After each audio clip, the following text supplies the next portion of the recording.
All No, I'm in right. here. Okay. Thank you for joining, sir. Thank you. It's good to hear your voice. All right. So the recording has started. So let us start with our session. Okay.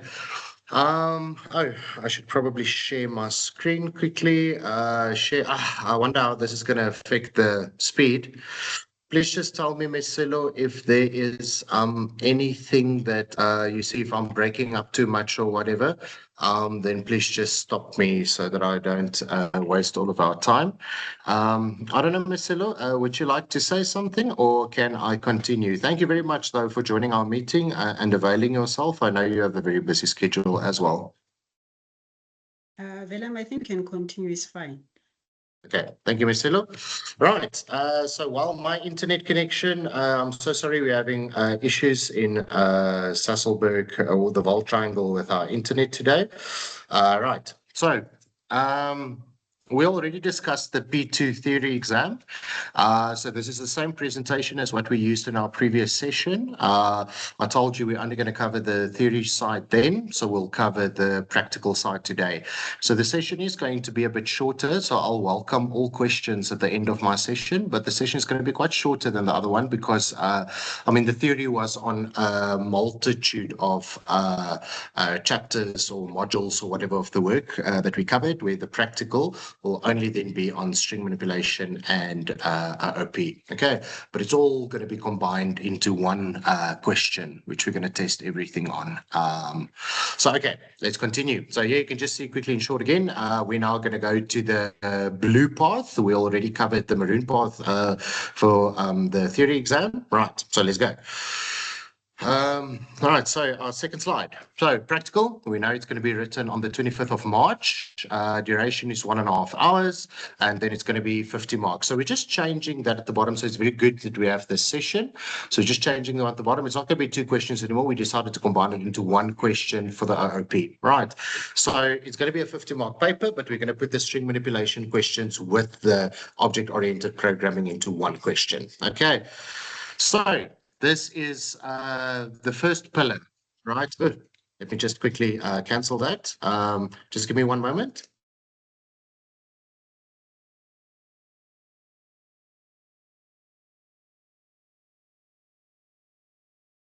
Sorry, now we can continue again. I'm just asking a colleague to get back to the person that phoned me. Okay, so first pillar.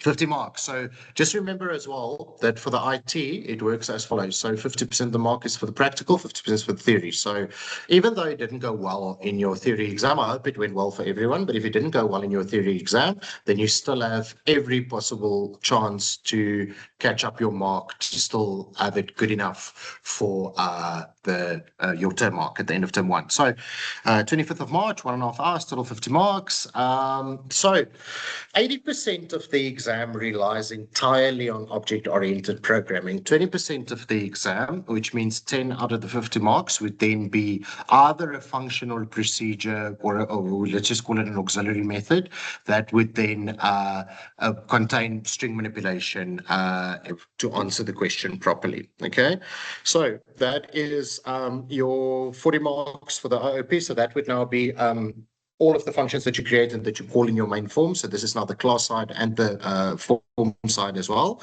So, and 20%, like I said, the string manipulation. All right. So now let's continue to this one. All right. So this is what we're going to ask you, or what you will be tested on for general programming skills. So like I said, which would form part of your object-oriented programming. So extracting data from components, like for example, your edit box, your spin edit, your what other input box, whatever. So extracting data from your components. Okay.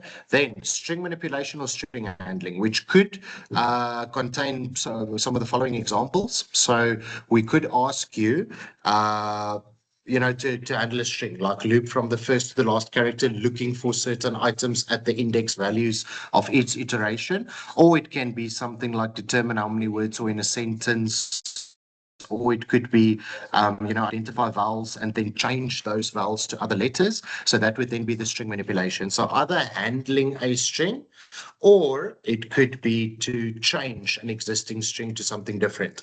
Another example of that could be, sometimes we've got like an alpha string at the top. So we said, make sure, test how many letters from the alphabet exist in a string. So then we can ask that. So we can give you an alpha string at the top saying a constant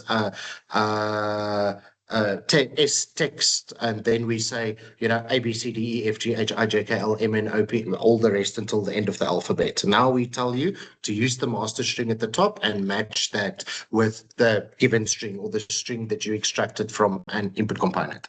So those are all examples of string handling and string manipulation. You should be able to work with strings properly.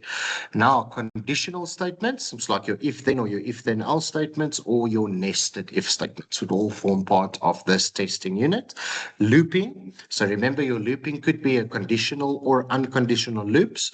So it could be a for loop, or it could be a while or a repeat until loop. Okay, and then displaying output in components again. Components could be like a panel, rich edit, memo, whatever, right? Whatever output component. Okay, so that will be 10 out of the 50 marks. We would be testing you on this. Now we get to the next slide. Right, so on the next slide, here is your object-oriented programming. This is the bulk of the paper, okay, 40 out of 50 marks. So even though you can't do anything of string manipulation, you'll still be able to get 80% of the paper because 40 out of 50 marks, 80%. Okay, and this is really going to be easy, guys. IOP, if you master it once, there's not really 100 different ways that they ask the questions. It becomes a bit, predictable. It's got a predictable nature in it. I mean, if you just work through the last, let's say, you work through the last 3 years papers, okay, for the June and the November exams, you'll see it's like it forms a certain trend, okay, so it becomes predictable in the matter. So let's quickly go through the predictability of this question. Okay, what they will ask you is they will ask you a constructor. What is the constructor used for? Constructor is used to instantiate an object. We usually call a constructor create. So you would say, let's say you've got 4 private attributes, F name, F surname, F age, and F gender. Okay, now we can tell you constructor must be used to instantiate the object.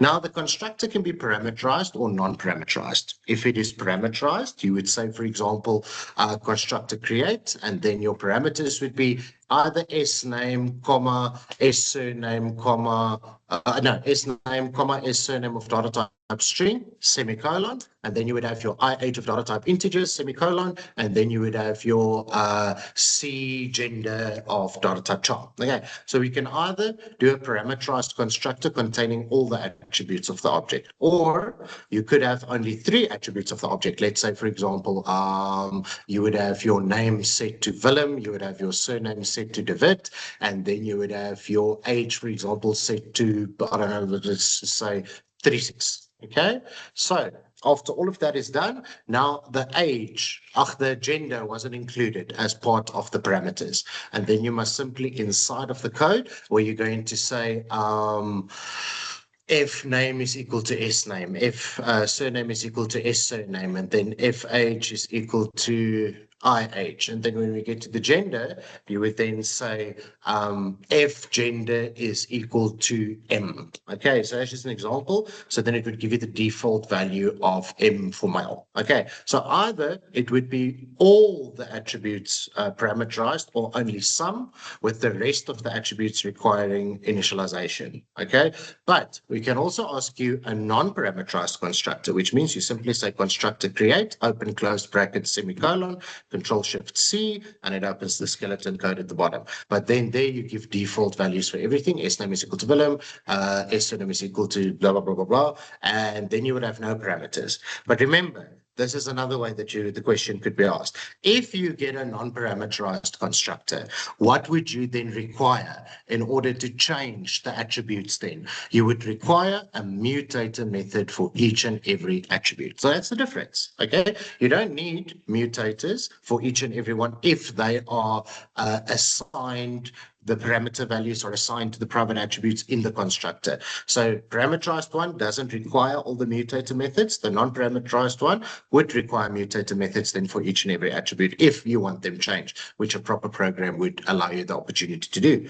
So the attributes, correct use of private and public scoping. So remember, usually our attributes are in the private section and our methods are in the public section, but please understand that we can have some methods underneath private as well, which we don't want people to be able to publicly call from another unit. Okay, so again, the two ways that it could be asked. Your methods would include a set of 3 different ones: your accessor methods, your getters, your mutator methods, your setters, and your auxiliary methods, which can either be a function or a procedure, which contain using existing attributes in order to derive new information. Okay, so those are the ones that we can ask you. What you must know is, when must the method be a function? Whenever a question tells you that a method must return a value, you know it's always a function. When the method never tells you it has to return anything, then you would make it a procedure. Okay, now the common auxiliary method that you would most likely get in your exam would be the toString method. Okay, what is a toString method? It simply takes all the attributes of the object and combines it into one neatly concatenated string that you can call and display the details of the object with.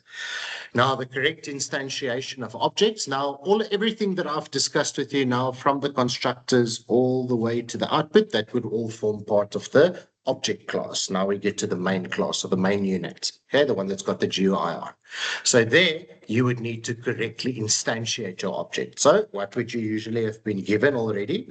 You would have been given the unit side, the class already made and linked to the main form. So that means at the top underneath users, it would already have the correct unit name placed inside, and underneath either VAR or in the private scope of your main class, you would then get, for example, OBJ person is of data type T person, if that was the name of your class, and that would be the name of your object then.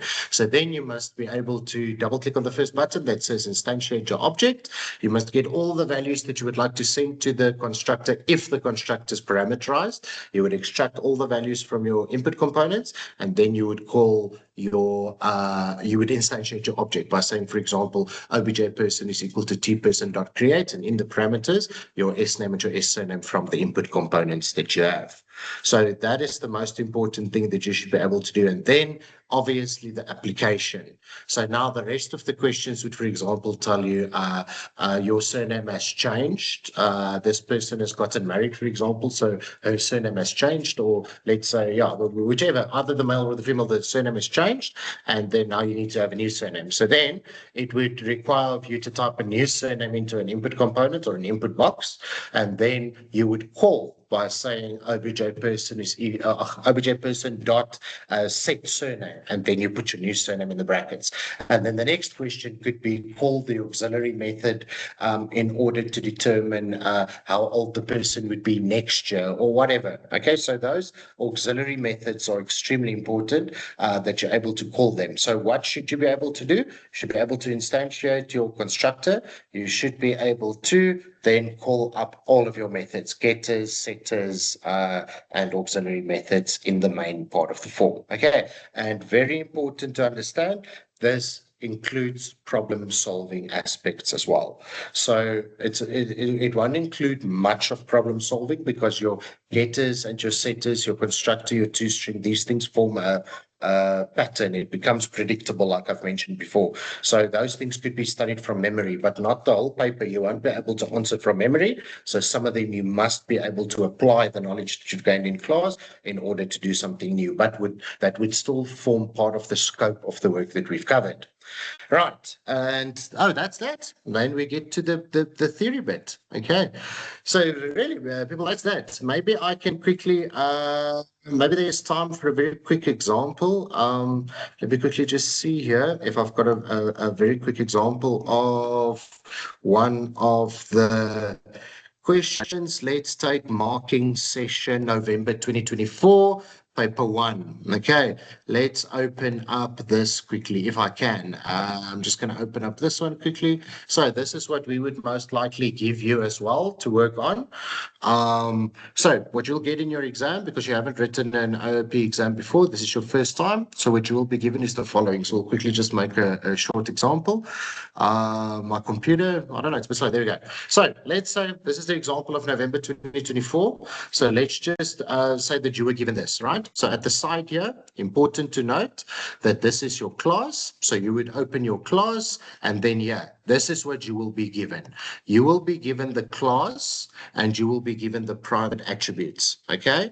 And then you would be either one of the two would be done. Either we give you some of these and we declare them, for example, for you already. Let's take the toString as an example. Let's say we did this, right? Let me take that out.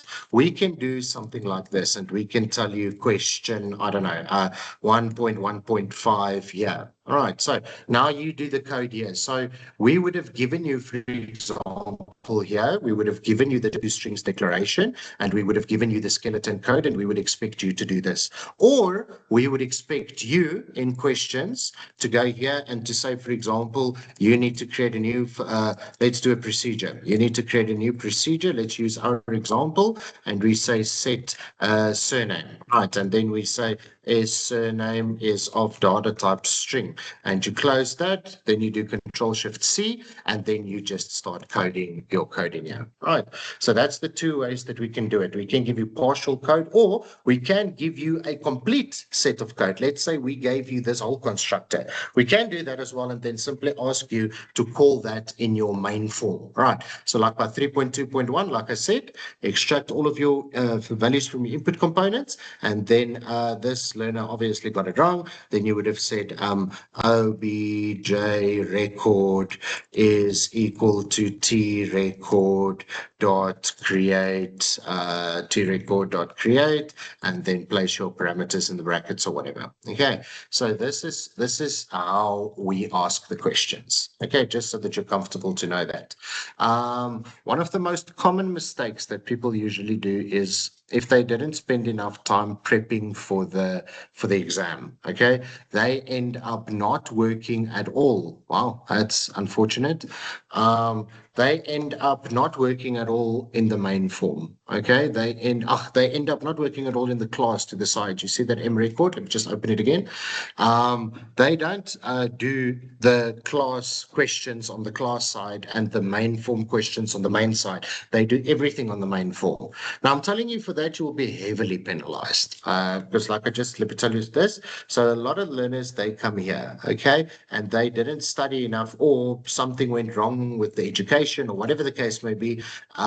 So then they code their stuff in here. Like, for example, they would say, yeah, if the name is of string, for example. Okay, so let me just fix that. If name is of data type string. So they would continue to declare their stuff in here. Okay, for this, you would get so little amount of marks. Remember, in your class to the right, you open that, and this is where you work with your attributes and where you work with your public methods.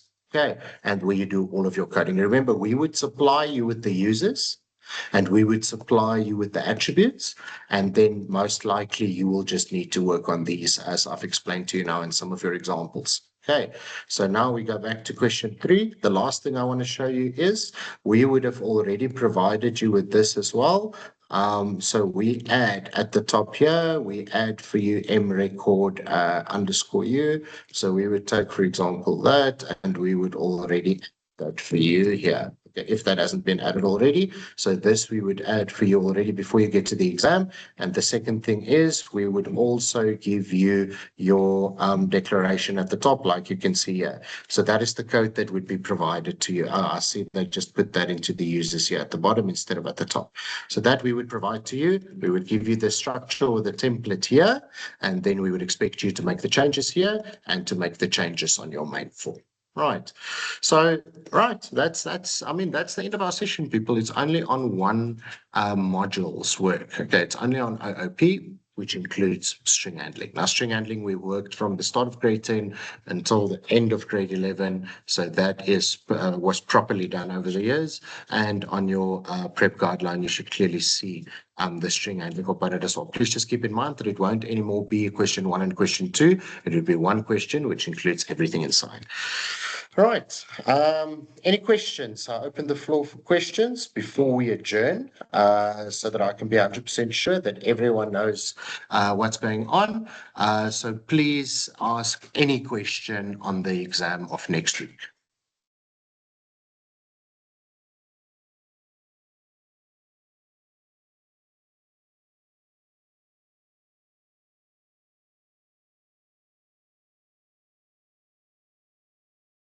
Right, Marcelo.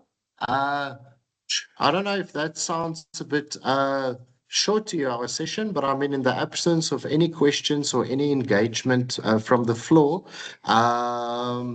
what do you say, Marcelo? I think it was a fruitful session, describing in detail what the content of the exam will be about. Yeah, it looks like we don't have any question, and our colleagues, they are also here as well. But I can see someone is typing in our chat. Maybe we'll see what is Andre saying. Okay. But in the absence of the question, while we're still waiting, someone that is typing in our chat, I think it was only a presentation of 50 marks. That will take us maybe 45 to an hour. And when I check according to our clock, we managed to do that in 45 minutes. And that is actually the allocated time of a mediation of a 50 mark question paper.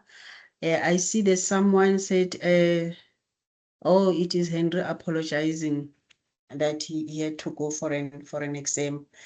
Yeah, but without wasting any time, Velem, I think the session went well, and we open now for questions, and I don't see any questions.